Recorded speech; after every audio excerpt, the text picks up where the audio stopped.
z današnjo gostjo, profesorico Nado Lovrač, pripadava tisti generaciji, ki je imela to srečo, da je prisostvovala razvoju računalniške tehnologije skoraj od začetka. Se spomnim, ko smo programirali računalnike s kartonastimi karticami, pa do danes, ko se nam zdi, da nas samo domišljija omejuje po tem, kaj naj bi računalniki počeli. Začelo se je z zelo enostavnimi operacijami, sicer mukotrpnimi. Spomnim se, da so plače računali z računalniki, roboti so prihajali na dan, vendar je od vsega začetka že obstajala ta skrita želja, da bi računalniku podelili to, kar imamo mi, mišljenje oziroma kreativno mišljenje, razmišljanje. In ravno s tem najžlahtnejšim delom računalništva se današnja gostja, profesorica Nada Lovrač, poglobljeno ukvarja. Če pregledamo njen opus, vidimo izraze, kot so strojno učenje, podatkovno rudarjenje, besedilno rudarjenje, upravljanje znanja in v zadnjem času računalniška kreativnost. Seveda so ta področja tudi zelo uporabna, prizemljena, podatkovno rudarjenje v medicini, zdravstvenem varstvu, bioinformatiki. Profesorica Nada Lovrač je zelo zaposlena, je vodja oddelka za tehnologijo znanja na Inštitutu Jožef Štefan, profesorica na mednarodni podiplomski šoli Inštituta Jožef Štefan, bila je profesorica na Univerzi v Celovcu, na Univerzi v Bristolu, je ustanoviteljica Centra za prenos znanja v informacijskih tehnologijah na Inštitutu Jožef Štefan, je ustanoviteljica študijskih programov Novi mediji in e-znanost in je pomočnica vodje informacijskih in komunikacijskih tehnologij na Inštitutu Jožef Štefan. Seveda vsa ta prizadevanja niso ostala nezapažena, je prejemnica dveh zelo prestižnih nagrad v Sloveniji, je ambasadorka znanosti Republike Slovenije in lansko leto je prejela Zoisovo priznanje za svoje delo na področju podatkovnega rudarjenja. Seveda ji ostane precej časa še za ostale dejavnosti. Tako recimo je podpredsednica Evropskega koordinacijskega sveta za umetno inteligenco in od nedavna tudi izvoljena članica tega sveta. Je soustanoviteljica Mednarodnega združenja za strojno učenje, članica odbora za umetno inteligenco v medicini in sedi v uredniških odborih 6 najprestižnejših revij z tega področja. Seveda smo zelo veseli, da je od leta 2003 tudi predavateljica, profesorica na Poslovno-tehniški fakulteti in aktivno sodeluje tudi z našim Centrom za sisteme in informacijske tehnologije. Tako sem prepričan, da se nam obeta zanimiv večer in profesorica Lovračeva, prosim. Hvala lepa za lep uvod, da ne rečem prelep. Današnje predavanje se osredotoča na napredne tehnike rudarjenja podatkov in z nekimi ilustracijami uporabnosti teh tehnik v biomedicini.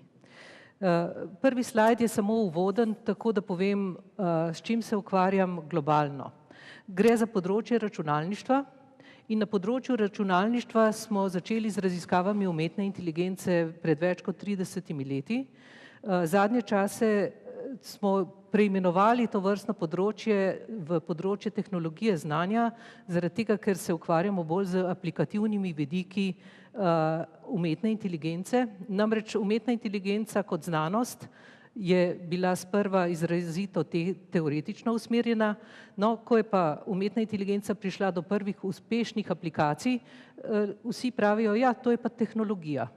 No, tudi mi smo skromni, rečemo, smo tehnologi znanja, ne govorimo več o umetni inteligenci, ampak bazične raziskave izhajajo še iz tega časa in seveda vsi ti koncepti, tehnike, orodja so se začeli razvijati že v okviru umetne inteligence.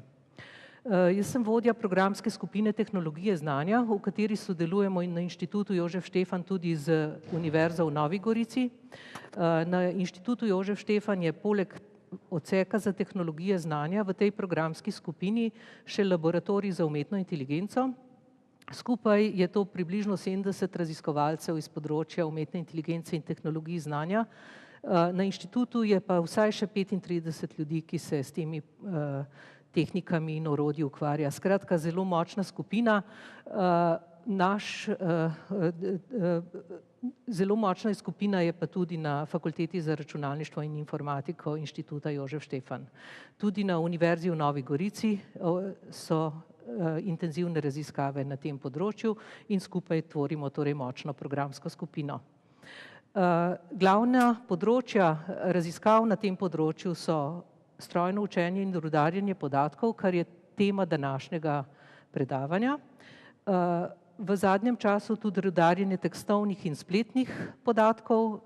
Močni smo na področju računalniškega jezikoslovja in jezikoslovnih tehnologij, pri podpori in odločanju in v zadnjih 2 letih tudi na področju računalniške kreativnosti, kjer smo v zadnjem času uspeli pridobiti 4 evropske projekte v znesku približno več kot 1 milijon evrov direktnih sredstev strani Evropske komisije.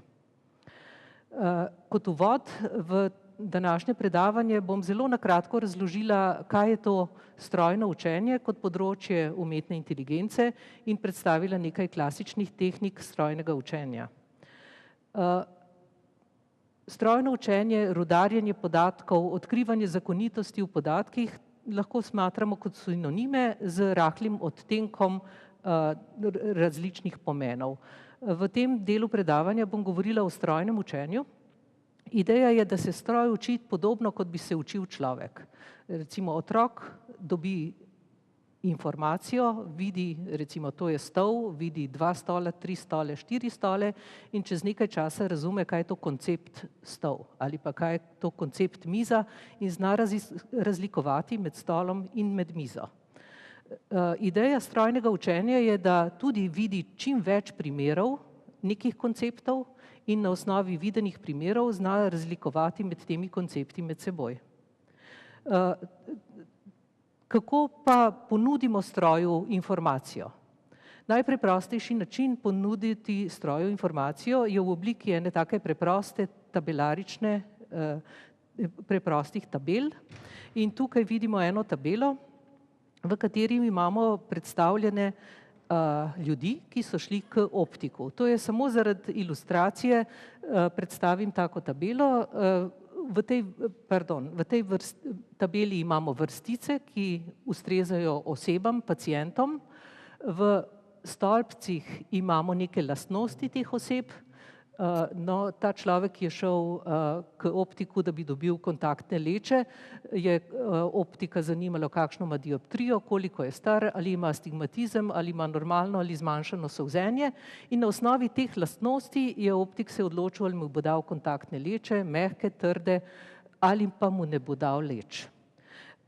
Zdaj, ko imamo tako tabelo, je ideja strojnega učenja, da se iz takih podatkov naučimo modela, s katerim bomo znali klasificirati nov primer, se pravi novega človeka, ki bo prišel k optiku in namesto, da bi optika pregledal, ga lahko stroj mu diagnosticira ali predpiše leče, mehke, trde ali ne leč.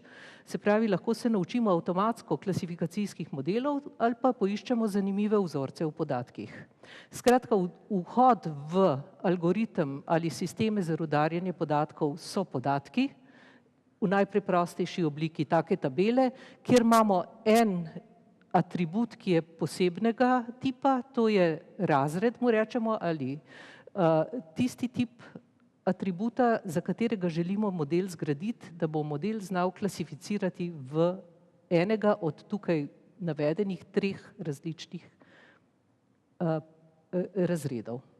Skratka, vhod je tabela podatkov, tukaj je lahko to ena preprosta Excel tabela, lahko je pa seveda veliko obširnejše podatkovje kot velika relacijska podatkovna baza, lahko gre za cele korpuse dokumentov, lahko gre za spletne strani, ki so med seboj povezane, lahko gre za socialna omrežja. Skratka, poljubne količine podatkov znamo analizirati s sistemi za rudarjenje podatkov. Kot izhod dobimo ali klasifikacijski model, ali pa se naučimo zanimivih posameznih vzorcev, ki jih odkrijemo v podatkovju. In zdaj pa ta model, recimo, če je naš cilj klasifikacija, je lahko neke vrste črna škatla, ki zna samo klasificirati. Za nov primer reče, ta pripada temu in temu razredu, en drug primer pripada nekemu drugemu razredu.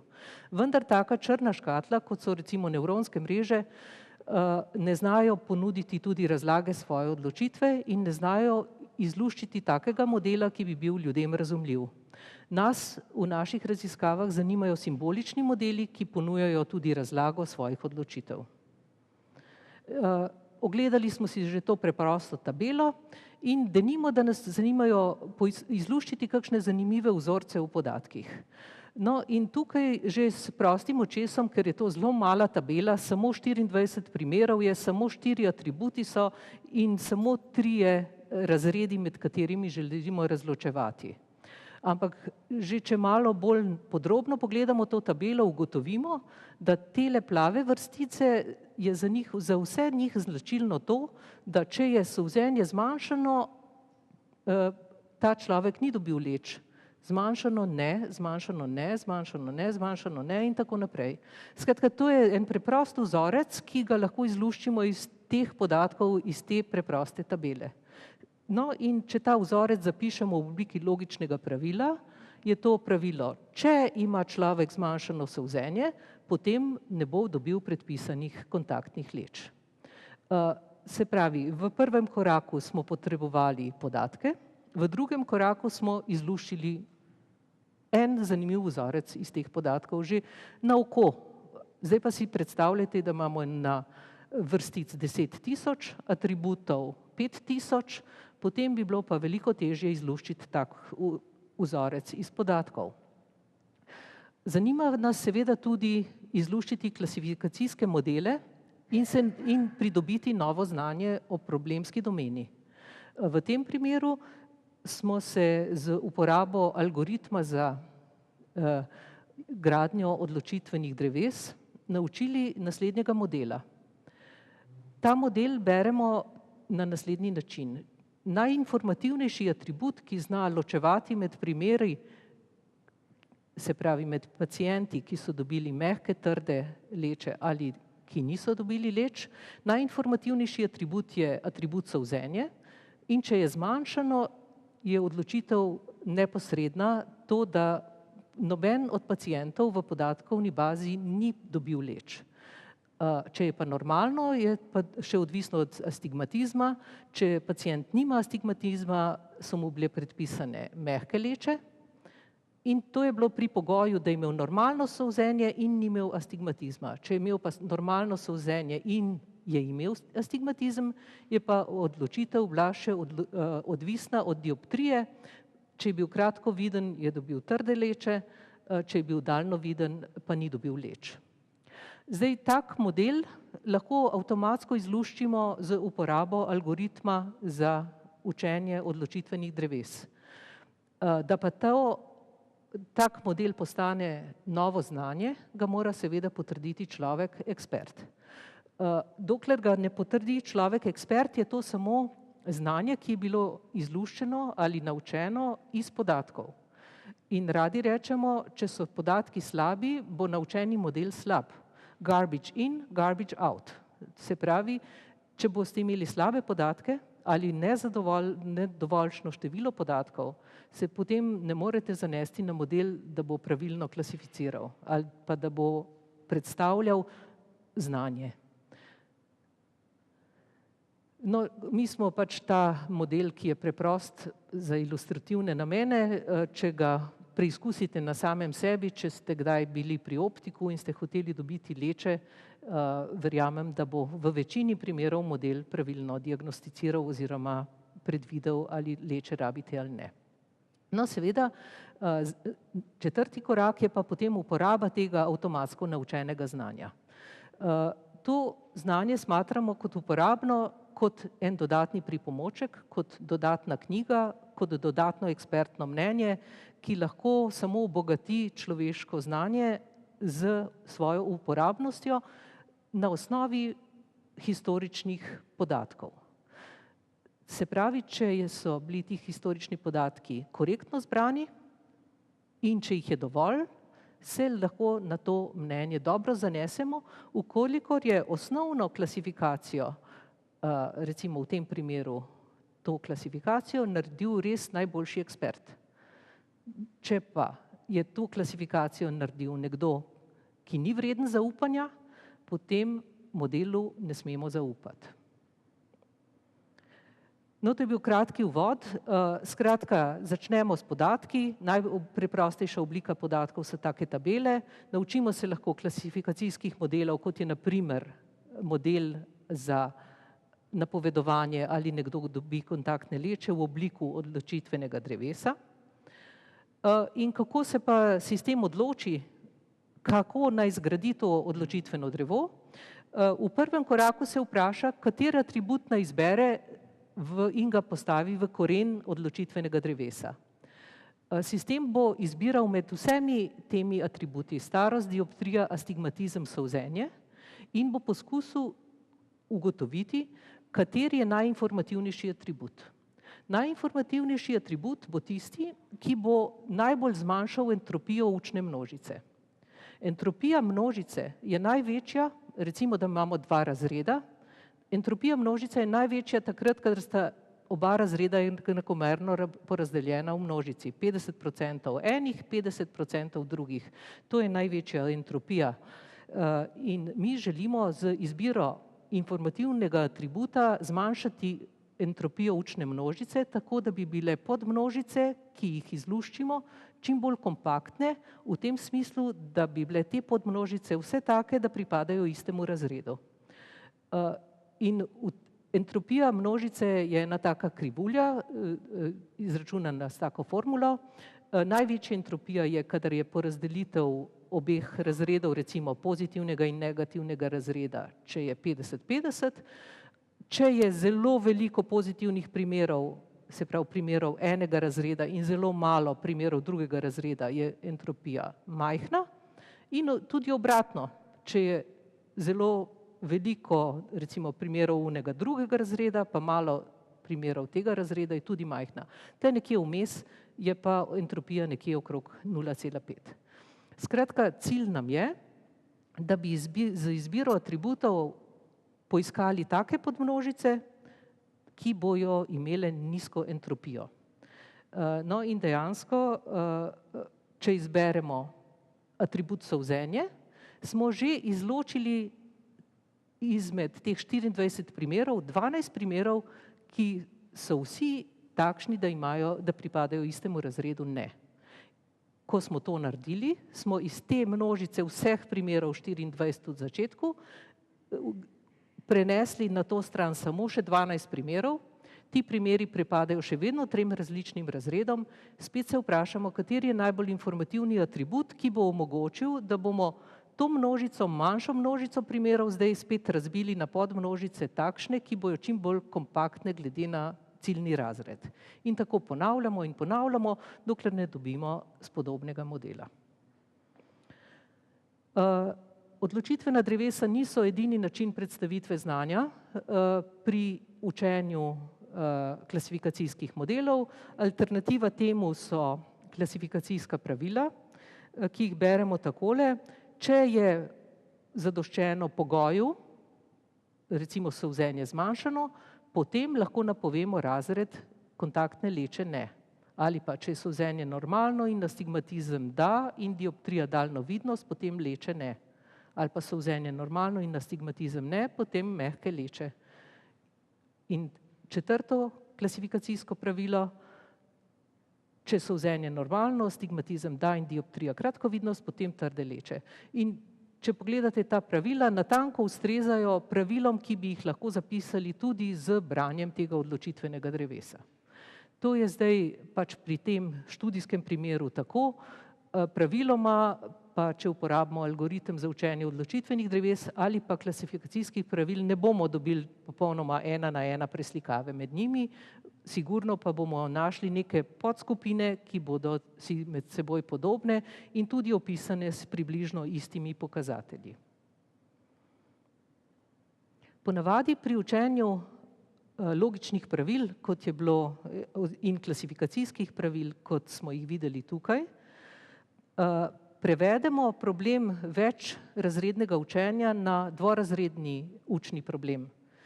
Kot na primer tukaj smo zdaj trde in mehke leče dali skupaj in smo rekli leče da, ko pa ni človek dobil leč, smo rekli leče ne. Lahko bi tudi drugače to naredili, recimo, če nas zanima naučiti se pravil za trde leče, bi rekli trde leče da, mehke leče in ne leče pa ne. In potem bi se učili binarnega klasifikacijskega pravila ali odločitvenega drevesa za razločevanje med dvema razredoma in zelo pogosto to dejansko naredimo pri učenju klasifikacijskih pravil. In temu rečemo, da smo prevedli razredno klasifikacijsko problematiko na dvorazredni problem in zdaj govorimo o pozitivnih in negativnih primerih ciljnega razreda. Recimo, to je ciljni razred da, zanima nas, kdo bo dobil leče, in potem imamo pozitivne primere, to so tisti primeri, ki imajo da, in imamo negativne primere, to so tisti primeri, za katere piše tukaj ne. In želimo ločevati med pozitivnimi in negativnimi primeri. Ta princip transformacije tabelaričnih podatkov v tako obliko se imenuje ponavadi učenje potem binarnega razreda ali učenje konceptov. Naš koncept, ki bi se tukaj želeli naučiti, je, ali bo človek dobil kontaktne leče. To transformacijo uporabljamo pri odkrivanju vzorcev v podatkih in pa tudi pri odkrivanju zanimivih podskupin v podatkih. Klasični algoritmi iz področja strojnega učenja so bili, kot omenjeno, učenje odločitvenih dreves in klasifikacijskih pravil. Znana imena, znani raziskovalci iz tega področja v zgodnjih 80. letih, Ross Quinlan, Richard Michalski, Leo Breiman in drugi. Zanimivo je, da sta Quinlan in Breiman istočasno odkrila isti princip učenja odločitvenih dreves, ne da bi vedela en za drugega. Breiman je bil statistik, Quinlan pa človek, raziskovalec področja umetne inteligence. Značilnosti teh algoritmov so bile, da je bilo učenje iz podatkov, ki so bili shranjeni v eni sami tabeli, in šlo je za relativno majhne množice primerov in atributov.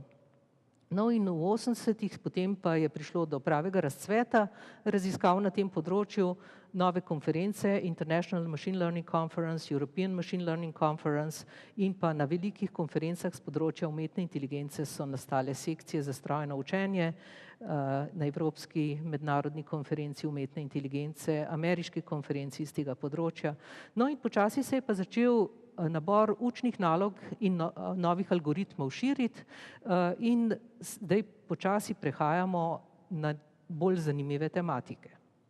Zdaj bomo šli pa v nekaj algoritmov in nekaj aplikacij algoritmov, recimo temu strojnega učenja druge generacije oziroma algoritmov za rudarjenje podatkov.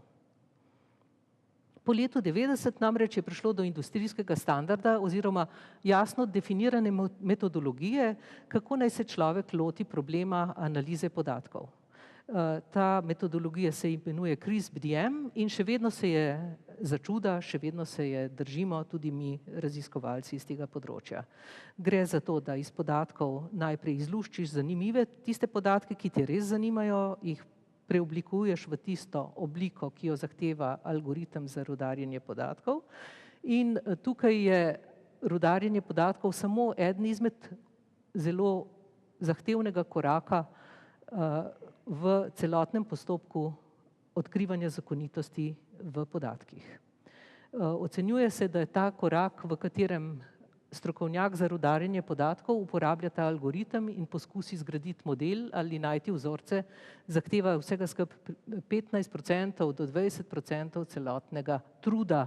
Veliko truda gre namreč v čiščenje podatkov, pripravo podatkov in zagotavljanje konsistentnosti podatkovne baze.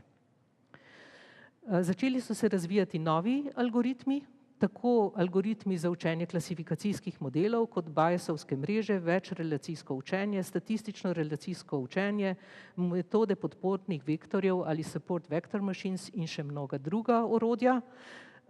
Začela se je pa razvijati tudi za nas posebej zanimiva tematika, odkrivanje vzorcev in učenje opisnih pravil. In tukaj je ogromno raziskovalcev se začelo ukvarjati z učenjem tako imenovanih povezovalnih pravil, za nas je pa posebej zanimivo odkrivanje podskupin. Razlika med tema dvema področjema je ta, da pri učenju povezovalnih pravil tipično ne delujemo s podatki, kjer imamo en izbrani ciljni atribut, ki mu rečemo razred. Oni se učijo pravil iz podatkovja, kjer podatki niso nujno labelirani ali klasificirani. Pri učenju podskupin pa izhajamo iz labeliranih ali klasificiranih podatkov, ampak se ne učimo modela za klasifikacijo, temveč iščemo zanimive vzorce v podatkih. Če to ilustriram z preprosto sliko, pri klasifikaciji želimo najti tak model, ki bo ločeval pozitivne od negativnih. In potem izgradimo tak model, naj si bo model črna škatla, kot je recimo nevronska mreža, ali pa odločitveno drevo ali logična pravila, ki znajo tudi pojasniti svojo odločitev. Pri učenju vzorcev v podatkih pa nas zanima poiskati opis pozitivnih primerov, tiste lastnosti, ki nas zanima, vendar včasih dopuščamo, da pri teh pravilih, ki jih izluščimo, bo to pravilo tudi pokrivalo nekaj negativnih primerov. To je torej pravilo, ki bo za klasifikacijo manj ugodno, bo pa opisovalo veliko množico pozitivnih primerov in bo iskalo karakteristike le-teh. Če ilustriram to, če imamo dva razreda, to je pozitivni razred, to je negativni razred, nekatera pravila bojo taka čista pravila, ki bojo pokrivala samo pozitivne primere. Potem bomo recimo našli še eno opis, še ene druge podskupine, pa opis še tretje podskupine, vendar nekatere od njih bodo pokrivali tudi nekaj primerov drugega razreda.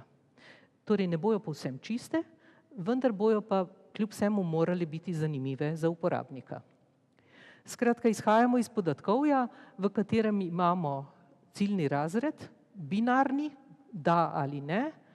Tisti primeri, za katere imamo da, to so pozitivni primeri, iščemo posamezna pravila, ki opisujejo to izbrano lastnost, za katero ima ciljni razred vrednost da.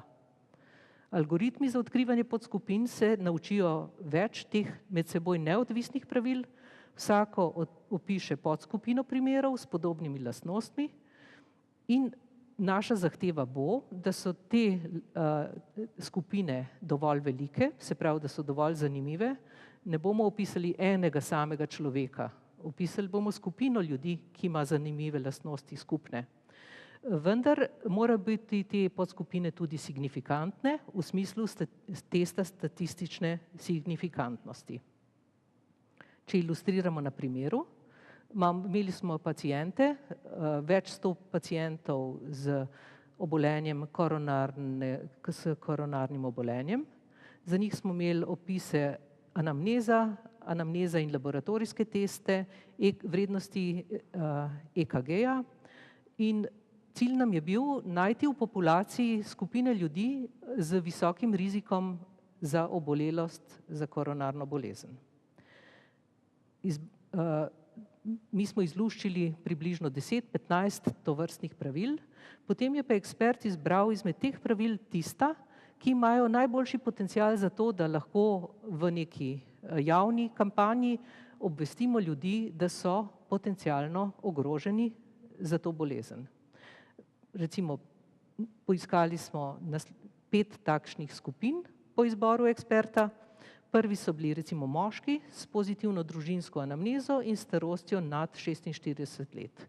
Druga skupina ženske z povišanim indeksom telesne teže in starostjo nad 63 let. To sta bili dve rizični skupini, ki sta bili izluščeni izključno iz anamnestičnih podatkov. Izkaže se, da eksperti ne zaupajo pretirano pravilom, ki imajo v svojih opisih malo pokazateljev. Mnenja so, če smo mi že vas dali na EKG, če smo že naredili vse te laboratorijske teste, potem pa vaše pravilo le teh ne vključuje, temu pravilu pa res ne bomo zaupali. Zato eksperti ponavadi želijo imeti več evidence.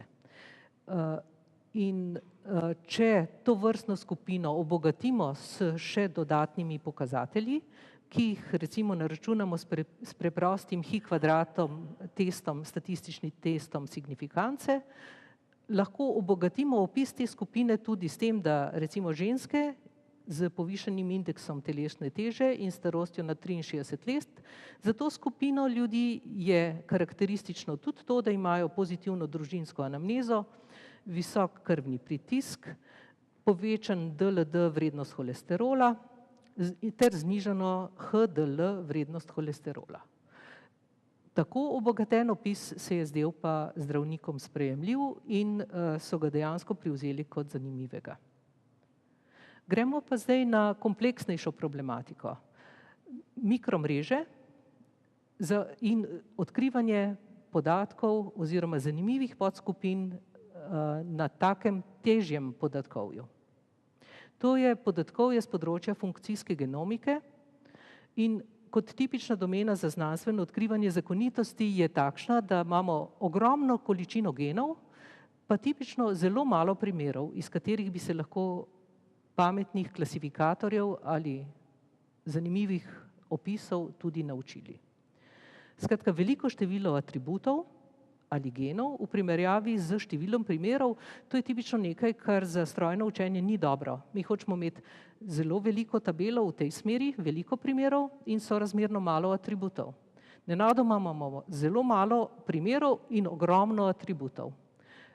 Tipično iz takega podatkovja lahko izluščiš zelo malo pametnega.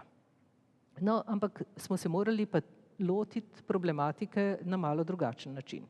Vzemimo najprej prvi primer, vzeli smo to eno javno dostopno podatkovje, v katerem so Golub in sodelavci poskusili razločevati med ALL, to je akutno limfoblastično levkemijo, in pa AML, akutno mieloidno levkemijo.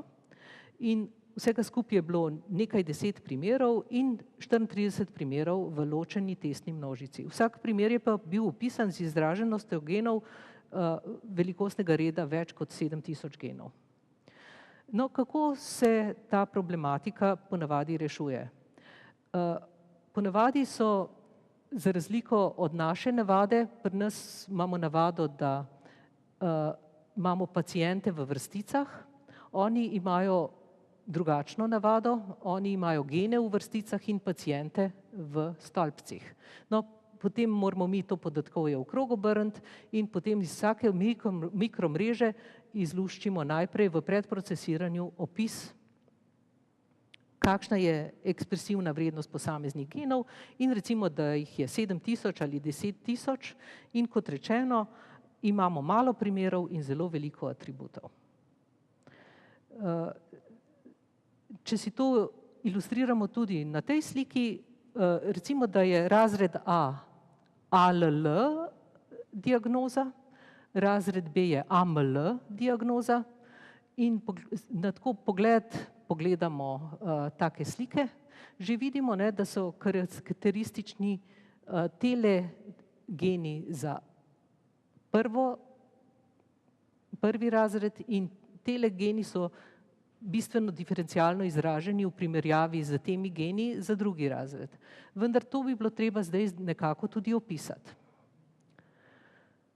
No, in v prvem primeru smo se lotili AML versus ALL, potem smo imeli pa še en diagnostični problem, ker je bilo 14 tipov raka, 16 tisoč genov in oboje smo poskušali reševati z našimi metodami. Torej, tipično, kako pristopajo raziskovalci k temu problemu. Podatkovje ponudijo recimo nevronski mreži. Nevronska mreža se nauči nekega black box modela, damo nov primer in nevronska mreža ga klasificira. V tem primeru ga bo klasificirala v razred A, ker je v razredu A večinska diferencialna izraženost tistih genov. Kot rečeno, pa je problem prve črne škatle to, da ne znajo teh modelov tudi razložiti.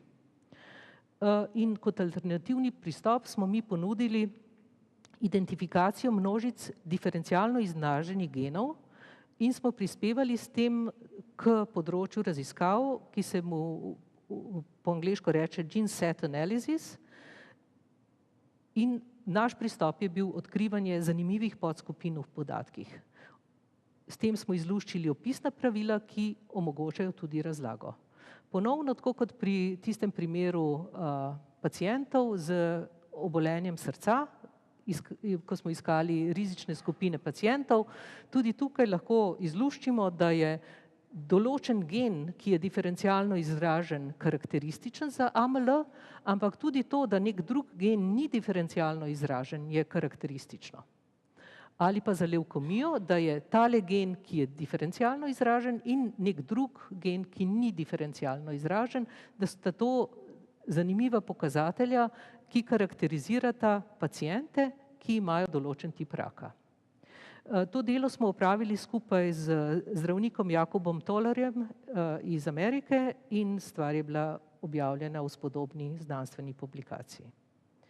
V ta namen smo morali razviti nove heuristike za učenje opisnih pravil in pri teh heuristikah je treba upoštevati, da tovrstna pravila imajo manjšo klasifikacijsko moč, vendar boljšo interpretabilnost.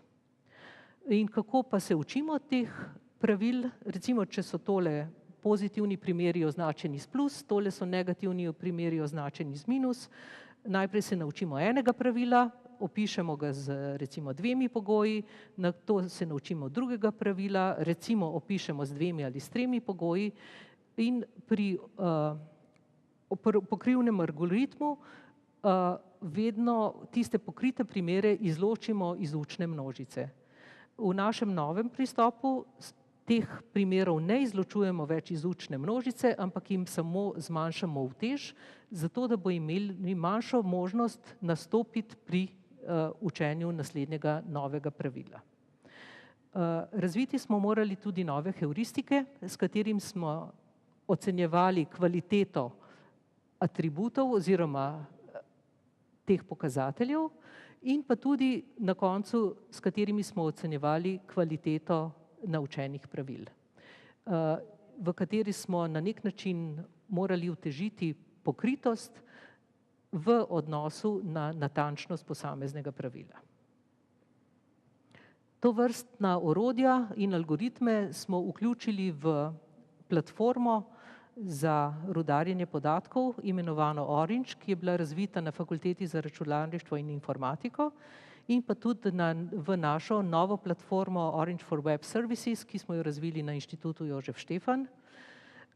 V obe platformi je vključenih ogromno klasifikacijskih algoritmov, algoritmov za odkrivanje podskupin, platforme omogočajo lepo vizualizacijo podatkov, omogočajo pa tudi razvoj tako imenovanih delotokov podatkovnega rudarjenja. Workflow je angleški izraz za delotoke. Prej sem pokazala nekak proces odkrivanja zakonitosti v podatkih, ki ni samo uporaba algoritma za rudarjenje podatkov, ampak tudi predprocesiranje, priprava podatkov in tako naprej. Skratka, zdaj poskušamo v te workflowe ali delotoke vključiti tudi te faze predprocesiranja podatkov. Zato se nam zdi zelo pomemben razvoj tovrstnih platform, ki razvoj tovrstnih delotokov tudi omogočajo. Na tem slajdu sem naštela nekaj naših lastnih algoritmov in tudi nekaj publikacij, ki so išle iz tovrstnega razvoja. Kot omenjeno, te nove platforme za rudarjenje podatkov vse omogočajo izgradnjo delotokov. To bi bil en delotok. Imamo podatkovje, potem z njim nekaj naredimo, potem zakombiniramo to in to skupaj v to in s tem gremo naprej v procesu dalje in na koncu dobimo recimo zanimivo odločitvena drevesa, ki jih lahko tudi vizualiziramo. Kar je prednost delotokov je to, da so potem ti procesni postopki ponovljivi. Če mi ta delotok naredimo javno dostopen, ga bo vsak naslednji raziskovalec lahko uporabil natanko na isti način. In to je prednost takih platform. Skratka, te platforme zdaj dejansko vključujejo že zelo številne algoritme za analizo podatkov, omogočajo vizualizacijo podatkov, omogočajo gradnjo in izvrševanje teh delotokov. Naš novi tale platforma Orange for Web Services, kot nakazuje že ime, pa omogoča tudi vključevanje spletnih servisov v te delotoke. To pomeni algoritme, ki tečejo na nekem računalniku, recimo v Stanfordu, ga lahko mi zdaj vključimo v naš delotok in postane javno dostopen. Seveda, če tista mašina tam v Ameriki deluje. Če mašina ne deluje, potem se bo naš delotok tudi ustavil, nažalost. To je pa slaba stran te platforme. Kakšna je pa prednost tega, da je spletni servis vključen? Potem ga lahko raziskovalec, tisti, ki je razvil ta servis, ta algoritem, lahko ga dopolnjuje, lahko ga izboljšuje in vedno bo na voljo najsodobnejša inačica tega algoritma.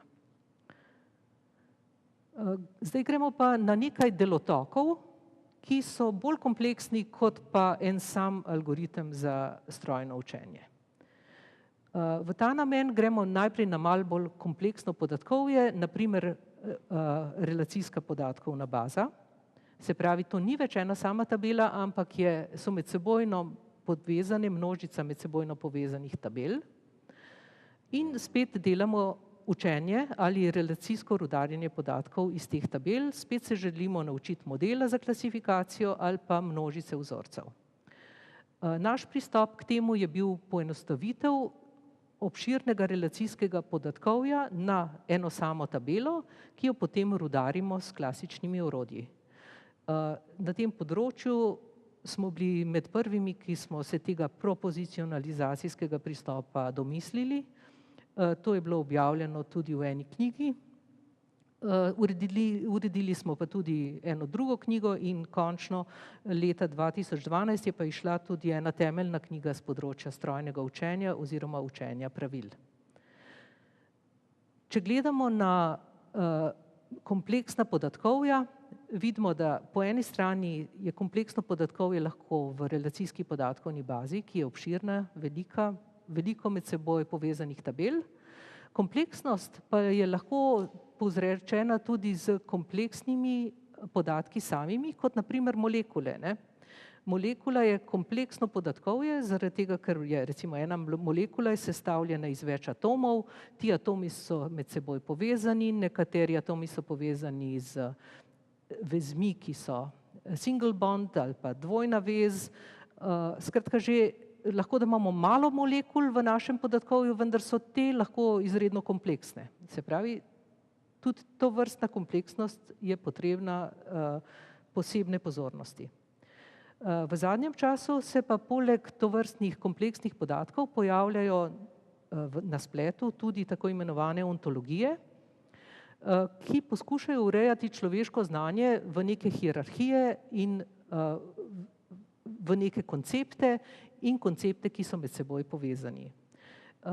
Mi se k temu podatkovju potem poskušamo približati na ta način, da uporabljamo tovrstne ontologije kot predznanje pri našem postopku učenja.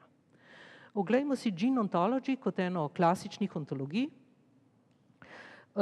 V tej ontologiji so geni, opisani so skupine genov, geni so razvrščeni v skupine, glede na njihove skupne lastnosti. Recimo, geni, ki imajo isto funkcijo, bojo opisani z enim in istim konceptom. Geni, ki sodelujejo v podobnih procesih, bojo opisani z nekim drugim konceptom. Tem konceptom rečemo termi, ki opisujejo skupine genov v ontologiji.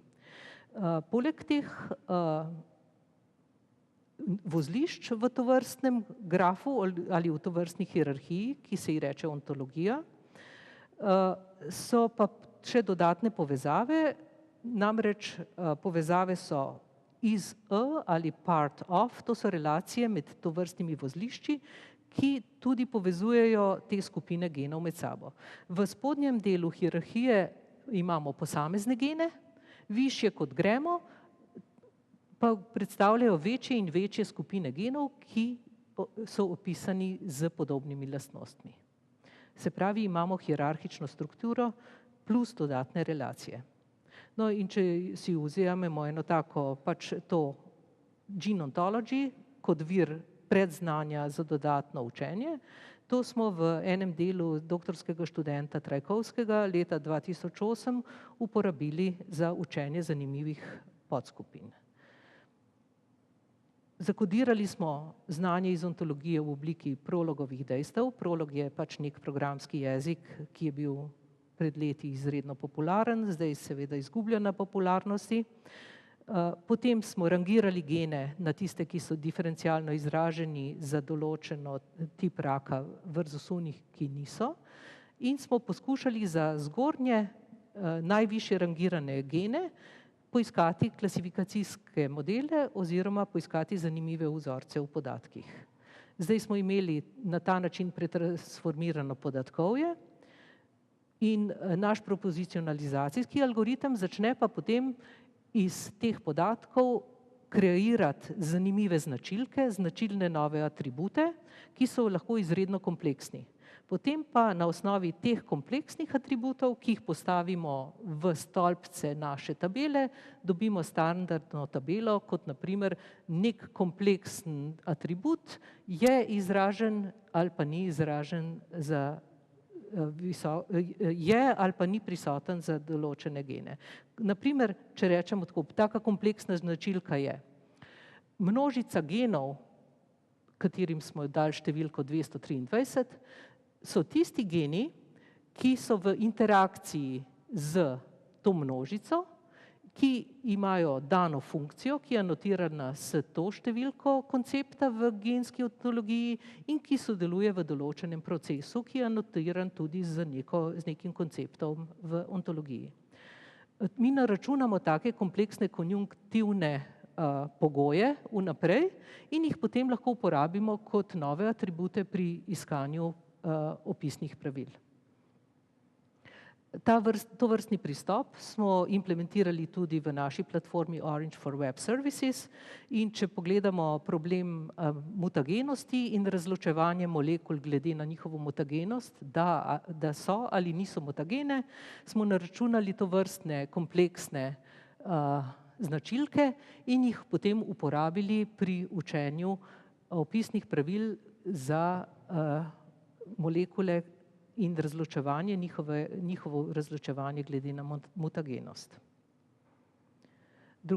Še bolj kompleksna je metodologija, ki ji rečemo Segmine, ki povezuje en algoritem za iskanje zanimivih podskupin z pomočjo ontologij in ga povezuje na ta način, da najprej iz podatkov in gre spet za DNA mikromreže, izluščimo zanimiva pravila za opisovanje določene lastnosti mikromrež, za ločevanje med določenimi tipi raka, potem tovrstna pravila uporabimo hierarhični clustering, da vidimo, katera so si med seboj podobna, potem pa dele teh pravil vključimo v veliko omrežje BioMine, ki so ga razvili na Univerzi v Helsinkih in preko povezav na osnovi dodatnega znanja iz literature in iz drugih podatkovnih baz lahko iščemo povezave, ki še niso bile znane za določene gene v okviru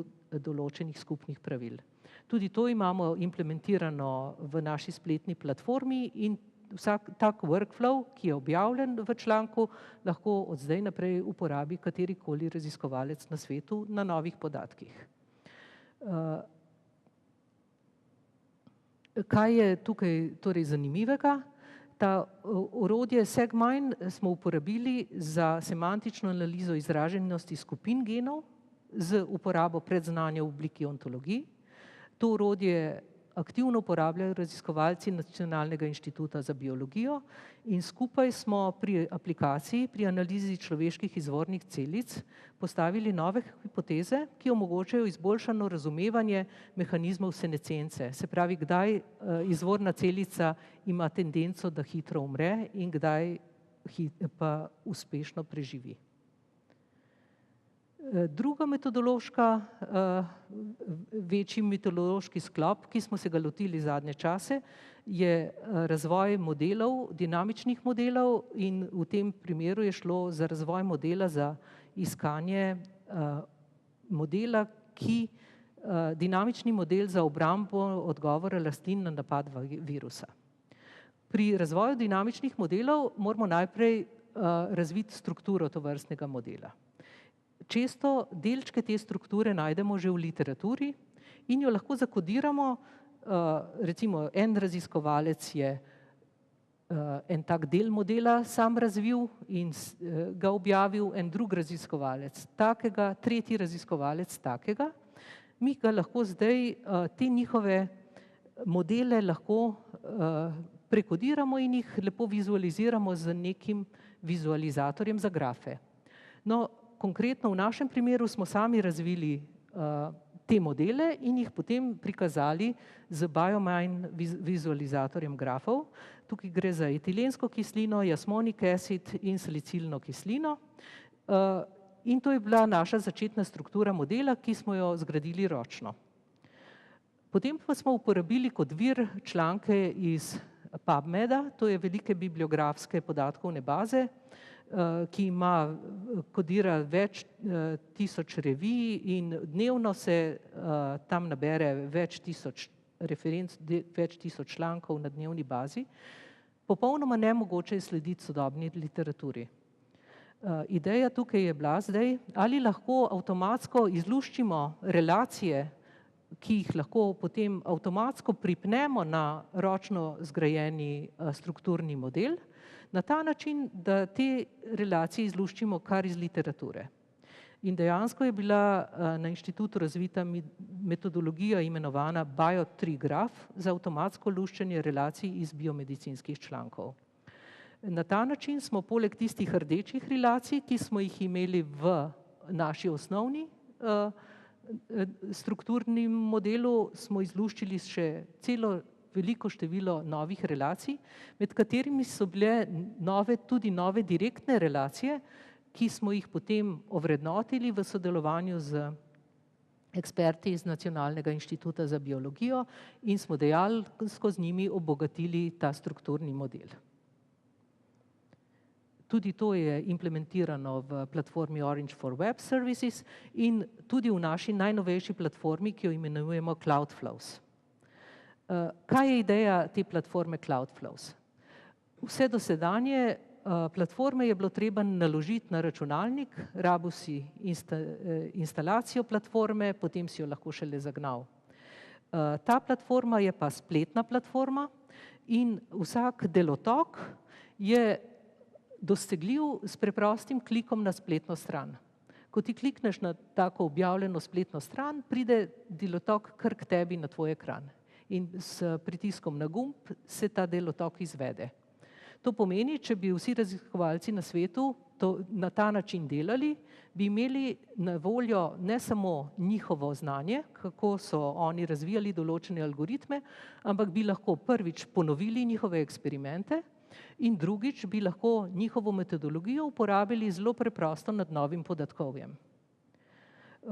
Kaj je še tipično za to novo platformo, je, da so algoritmi, kot rečeno že prej, so spletni servisi, nekje v oblaku, nekje kjerkoli na svetu. Torej, instalacija platforme ni več potrebna in delotoki so, kot rečeno, prosto dostopni kar iz brskalnika. V to platformo je že vključenih cela vrsta algoritmov za strojno učenje, med njimi Orange algoritmi, Veka algoritmi in tako naprej. In imamo že zelo velik repozitorij delotokov, kar omogoča dostop, kar jaz imenujem, do naše tehnološke dediščine. To je delo Janeza Kranjca v okviru njegove doktorske disertacije. Še naprej razvijamo zanimive delotoke, tudi za področje biomedicinske informatike. To je en delotok, razvit strani Anžeta Vavpetiča in tudi spodobno objavljen v literaturi. Če povzamem, najbolj zanimivo delo, s katerim se zdaj ukvarjamo, poleg razvoja platforme Cloudflows, je za mene osebno semantično odkrivanje podskupin v podatkih v sodelovanju z Anžetom Vavpetičem. Gre za področje rudarjenja podatkov, konkretno relacijskega podatkovnega rudarjenja in iskanja podskupin v relacijskih podatkih. Po drugi strani imamo pa na voljo dodatne informacije iz svetovnega spleta, konkretno ontologije. In ta semantično odkrivanje podskupin je nekje na preseku svetovnega spleta in rudarjenja podatkov. In tukaj nadaljujemo delo v smislu nove platforme, v katero vključujemo tovrstne algoritme in delotoke. Zanimivo je pa tudi to, da smo se na osnovi naših referenc z odkrivanja vzorcev v podatkih in predvsem odkrivanja podskupin uspeli uvrstiti tudi v prestižni flagship projekt Human Brain, v katerem je 80 evropskih partnerjev in je bil zdaj razpis za dodatno partnerstvo, od katerih smo se kot edini v Sloveniji uspeli uvrstiti na Inštitutu Jožef Štefan. Nadaljnje delo pa se mi zdi, da bo na tem področju šlo malo drugače, kot smo vajeni. Doslej smo imeli na voljo ogromno eksperimentalnih podatkov in zelo malo človeškega znanja. Mogoče se bo scenarij v bodočnosti spremenil in bo na voljo ogromno človeškega znanja in ne bomo vedeli, kaj z njim narediti. Verjetno je, da bojo ontologije postale vseobsežne. In že zdaj obstaja nekaj, čemu se reče linked open data, ena ogromna množica podatkov in ontologij, ki so spletno dostopne. Kako se prebiti skozi to človeško znanje brez tehnik rudarjenja podatkov, ni jasno. Predvidevam, da je bodoči scenarij semantičnega rudarjenja podatkov tak, da bomo pravzaprav rudarili znanje in bomo empirične podatke bolj uporabljali kot omejitve pri preiskovanju tega velikega prostora znanja. S tem pogledom na potencialno možno bodočnost bi zaključila današnje predavanje in se zahvalila kolegom, s katerimi sem opravljala te raziskave, kot tudi Inštitutu Jožef Štefan, Univerzi v Novi Gorici in seveda naši Agenciji za raziskovalno dejavnost za institucionalno podporo. Hvala lepa.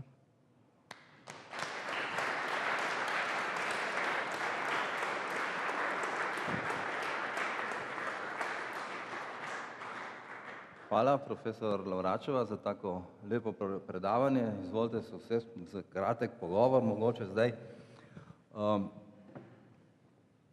Ta preskok v vašem predavanju od izbire kontaktnih leč do delotokov je kar velik. Ali bi lahko na kratko opisali, kakšni so atributi, ki jih mora imeti človek, da se s tem začne ukvarjati. Tukaj mislim zlasti na naše študente, ki bi se radi usmerili v to, kdo so ljudje, ki se ukvarjajo s podatkovnim rudarjenjem, matematiki, programerji. Ja, na odseku imamo zaposlene kot mlade raziskovalce ali pa kot mlade, ki delajo na evropskih projektih, so tipično to ljudje, ki so končali študij računalništva na Fakulteti za računalništvo in informatiko ali pa matematiki. Najbolj obetavni študentje so pa študentje kombiniranega programa računalništva z matematiko. To je nov program, ki so ga ustanovili skupaj in te se nam zdijo celo najbolj usposobljeni. Seveda pa študentje računalništva ali pa tudi študentje matematike imajo vsa potrebna predznanja. Te stvari se moramo, vi dobite tabelo in pol je to treba sprogramirati? Ne, tabela je kar pač je na voljo, recimo neka Excel tabela, potem pa uporabimo eno, recimo potem kot uporabnik najprej rečemo, ne, kot uporabnik potem uporabiš neko razpoložljivo orodje, tisto orodje poženeš, ne poženeš kar enkrat pa potem, da bi bilo vse lepo in prav, ne, to sigurno ne bo res, ampak moraš še ne 100-krat popravljati podatkovje, iskati napake v podatkih, čistiti podatke in tako naprej. In po mnogih korakih tovrstnega poskušanja potem na koncu prideš do nekih zanimivih modelov ali pa odkritih vzorcev. Če si pa raziskovalec na področju strojnega učenja in rudarjenja podatkov, si pa ti tisti, ki dizajniraš nove algoritme. Kakšni algoritmi to bodo? Tega seveda ne veš, ne. Najbolj zanimivo je, kadar se pojavi neka nova naloga, ki se je ni še nihče doslej lotil, ne. No, in recimo, ko sem jaz omenjala semantično rudarjenje podatkov, je obstajala že neka skupina ljudi, ki so se ukvarjali z gene set enrichment analysis, ne. To pomeni, da so poskušali z enim konceptom iz recimo ontologije genov pojasniti diferencialno izraženost genov za nek tip raka. No, in pač ta skupina raziskovalcev je obstajala, ampak nihče na svetu se še ni ukvarjal s tem, da bi pravzaprav iskal kombinacije takih skupin, a ne?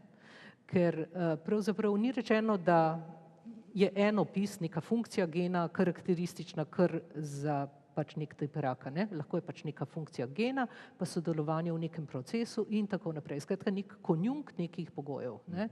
No, in tukaj smo bili mi prvi, ki smo razpoznali to kot novo, zanimivo raziskovalno nalogo in potem je bilo seveda treba razviti algoritem, ki bo to znal tudi narediti, ne?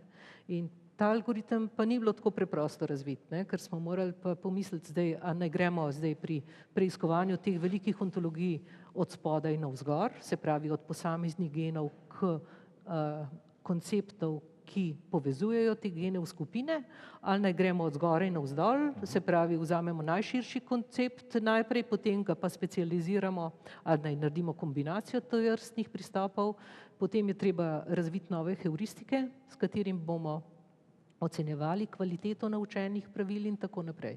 Skratka, za raziskovalca je najlažje, če se mu zgodi ta velika sreča, recimo za mladega človeka, če pride na inštitut in je mentor recimo že ene pol leta razmišljal, da zdaj pa res ne ve, kako bi se z to novo nalogo spopadel, a ne, in potem mladi človek skoči na to nalogo, razvije nov algoritem in je zmagal, ne.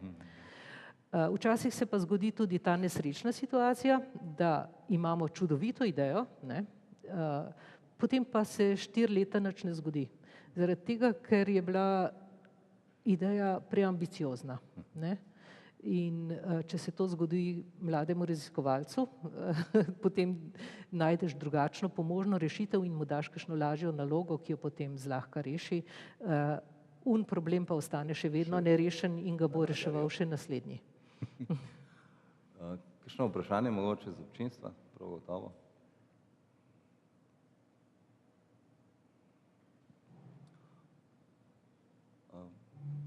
Mogoče kasneje. Govori se o temu, da se približujemo singularnosti, se pravi, ko bojo začeli računalniki oziroma ti algoritmi kreirati novo znanje, ki ga prej ni bilo, ne sintetizirati, ampak nekaj novega. Koliko daleč se vam zdi, da smo od tega, je to sploh dosegljivo? Ja, gotovo oni znajo kreirati in sintetizirati novo znanje.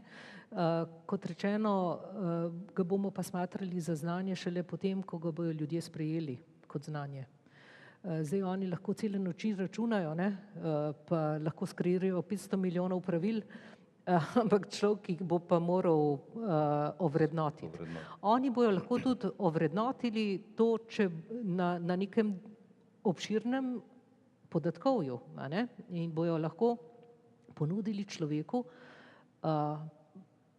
pod množico vsega tistega, kar so oni namleli, a ne, in bojo s tem človeku lahko dejansko olajšali znanstveno delo in tudi kreativno delo.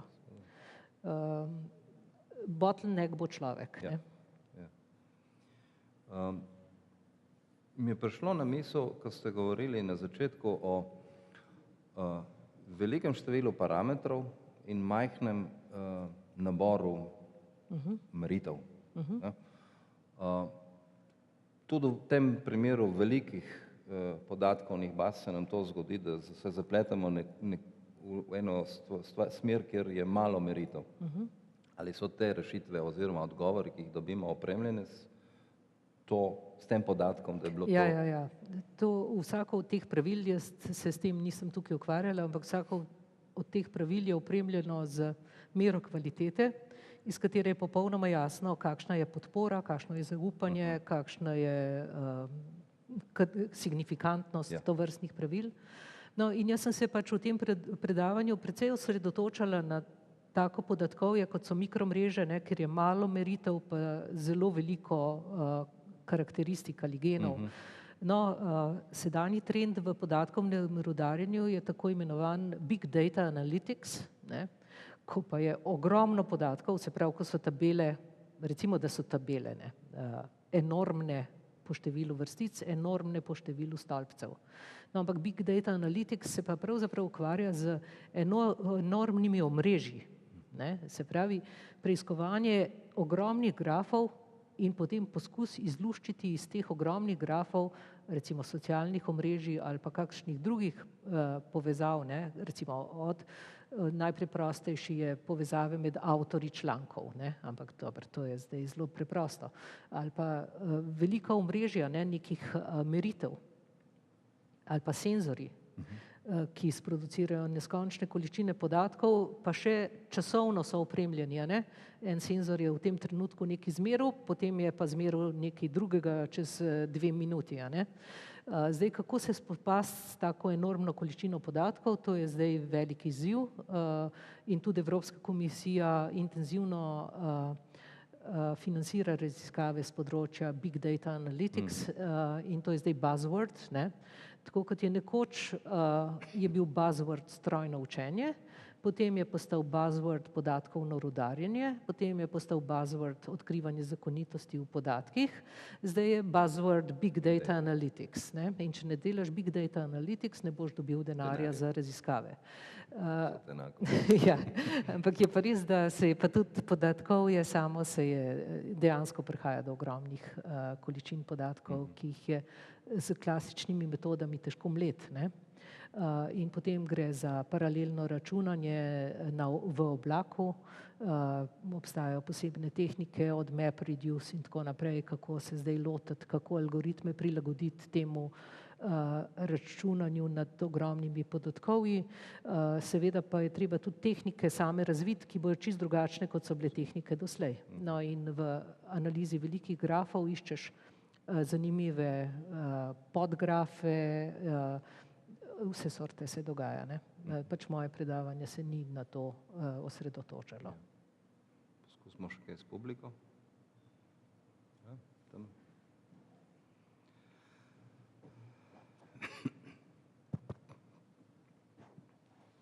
Mogoče eno vprašanje malo bolj na zabavno stran.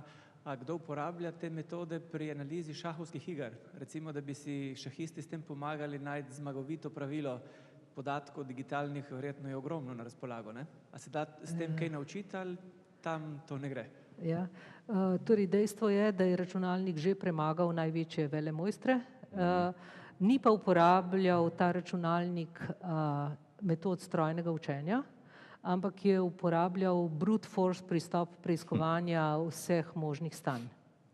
Ne vem, kako mu je ime, Deep Blue ali kaj je že bil ta računalnik, ki je dejansko premagal Kasparova. Torej, to ni področje mojega zanimanja in mojih raziskav, je pa profesor Bratko izredno navdušen za to vrstne raziskave in tudi sodeluje z enim mladim človekom, ki je velik mojster za šah. V enem zadnjih intervjujev, ki jih je imel Bratko, je tudi pokazal, kam so zadnje čase. Ste šli pa analizirati stil igranja določenih šahovskih velemojstrov, kar je bilo tudi zanimivo, ne? Se pravi, ne samo, da lahko računalnik igra šah in to zelo uspešno, ampak tudi lahko se nauči stila igranja, recimo Kasparova, ne? Kar je zanimivo, ne? Računalnik se, ko smo že samo omenjali računalniško kreativnost, ne? Računalnik se lahko nauči stila igranja klavirja nekega najboljšega virtuoza, ne? Ali pa razpozna, kateri virtuoz je odigral določeni komad, ne? Še kakšno vprašanje? Mogoče samo za konec, če bi se nekdo želel posluževati teh orodij, recimo mene zanima, kateri polimer je najboljši za organsko sončno celico, ali lahko to zdaj jutri začnem uporabljati, ali moram to kaj k vam priti. Definicija, kako zastaviti problem, je tipično netrivialna. Podatkovje imaš, mislim, če lahko podatkovje, če imaš tako, ne, tabela, razred, podatki, naj bojo to numerični ali nenumerični, ne, ampak preprosti opisni podatki, potem pritisneš na gumb, pa dobiš rezultat, ne, potem seveda čistiš podatke, pa tako naprej, dokler nisi z rezultatom zadovoljen. Ampak tipično vsak nov problem je nova formulacija in recimo mi sodelujemo zdaj zelo intenzivno z eksperti Nacionalnega inštituta za biologijo, ne. Kako zastaviti problem, da ga potem rešimo ali z obstoječimi metodami, ali pa če je zastavljen problem tak pa tak, za katerega obstoječe metode ne delujejo, kako zdaj razviti novo metodo, da bo rešila ta problem. Opisani problem ga ne poznam, ampak sliši se, da ni tak, da pritisneš na gumb, ne. Ja. Če ni drugih vprašanj, profesor Lovračeva, hvala za zelo zanimivo predavanje in nasvidenje prihodnjič. Hvala lepa. Hvala.